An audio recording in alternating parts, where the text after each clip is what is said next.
Kinikilig ako dahil nakilala ko na rin yung idol ko na si Miss Melody. Kinikilig ako. Oo, kinikilig ako. Oo nga, tapos makakasama natin siya sa isang show.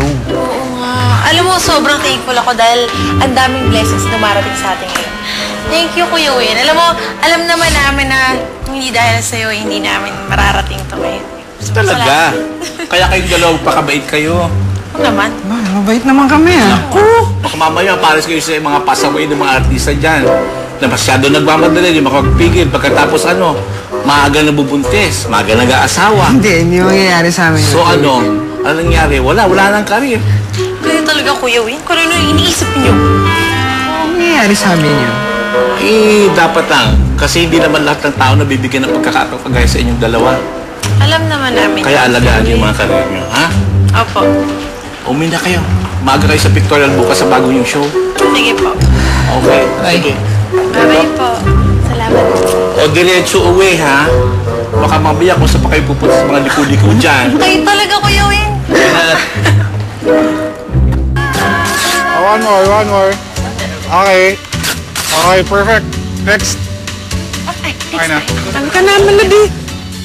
Sandali lang po, akin ko lang namin yung music. Yung music! Ano?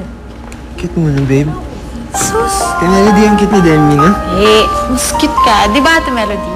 Kaya. Huwag ka nga. Okay ka. Ikaw ang pinaka-cute sa lahat, sis. Ate Melody, oh. Hindi, oo nga. Cute na cute nga kayo pareho eh. Super cute. Ay, sis. Ay, mga langgam mo, mga hanti ka pa dyan. Matagal na ba kayong mag-boyfriend?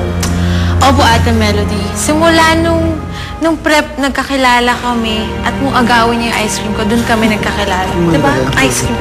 Ay, Prep? prep. Bata pa namin.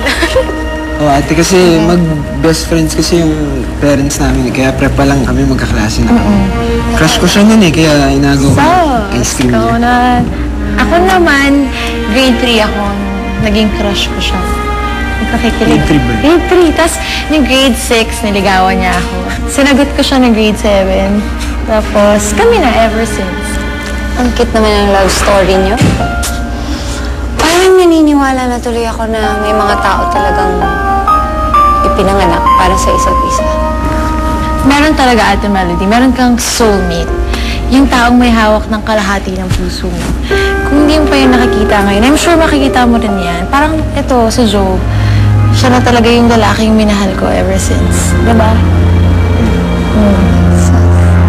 Ang sarap talaga to be young and in love. Actually, kahit na hindi young, ma-in love ka lang. Sa bagay, nandyan si Martin.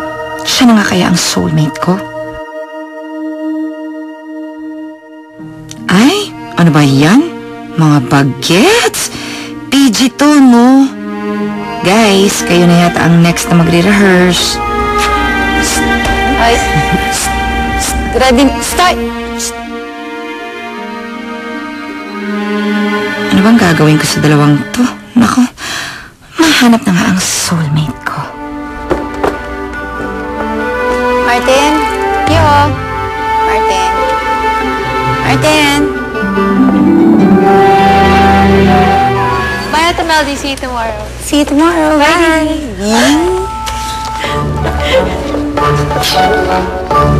Alam niyo yung pangalan ko.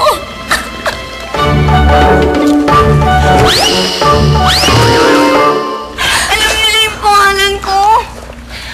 Tsaka, ang sweet-sweet po nila, no? Namiss ko tuloy si Andrew ko.